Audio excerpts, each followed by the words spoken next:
CM Revanth రెడ్డికి కేటీఆర్ చేసిన సవాలుకు MLC Balmuri Venkat స్పందించారు. కేటీఆర్ చేసిన సవాళ్లను స్వీకరిస్తున్నట్లు ప్రకటించారు. సీఎం రేవంత్ రెడ్డికి సవాల్ విసిరే స్థాయి కేటీఆర్ కు లేదన్నారు. మల్కాజ్గిరి బరిలో తాను దిగుతా అని దమ్ముంటే కేటీఆర్ తనపై పోటీ చేసి గెలవాలని సవాల్ చేశారు. ఎమ్మెల్సీ పదవికి రాజీనామా చేసి మల్కాజ్గిరిలో పోటీ చేస్తా అని అన్నారు. మల్కాజ్గిరినే కాదు, కేటీఆర్ కోరుకున్న నియోజకవర్గంలో తాను పోటీకి సిద్ధమని ఎమ్మెల్సీ వెంకట్ ప్రకటించారు. రామారావు గారు, సంస్కారం గురించి మీరు మాట్లాడితే ఈరోజు నవ్వొస్తుంది. ఎందుకంటే గతంలో మీ తండ్రి గారు ముఖ్యమంత్రి ఉన్నప్పుడు వారు మాట్లాడిన మాటలు యావత్ తెలంగాణ సమాజం చూసింది.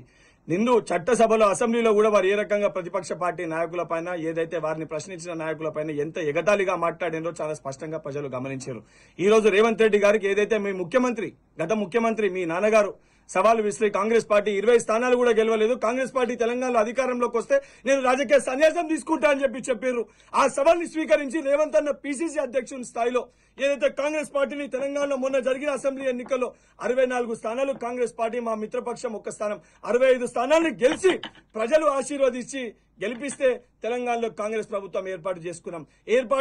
మేము మొట్టమొదటి రోజుకెళ్లే చాలా చిత్తశుద్ధితోటి ఏదైతే ప్రజలకు ఇచ్చిన 6 గ్యారంటీల్ని అమలు చేయాలని చెప్పని పగలు రాత్రి లేకుండా 24 గంటలు రేవంత్ రెడ్డి గారు ప్రజల సంక్షేమం కోసం పనిచేస్తూ ఈ రోజు సెక్రటేరియట్ లో ఎప్పటికప్పుడు ప్రజల్లోకి అందుబాటులో ఉంటారు. ప్రజా దర్బార్ని మేము దర్శనం, ఇది ప్రజాస్వామ్య ఏదైతే ప్రభుత్వం అనే విధంగా ప్రజల సమస్యలు నేరుగా ఏదైతే నాయకులు స్వయంగా చెప్పే విధంగా, వారికి చెప్పే విధంగా, సమస్యలు పరిష్కరించే విధంగా ఒక కొత్త విధానాన్ని రేవంత్ రెడ్డి గారు తీసుకొని వచ్చారు.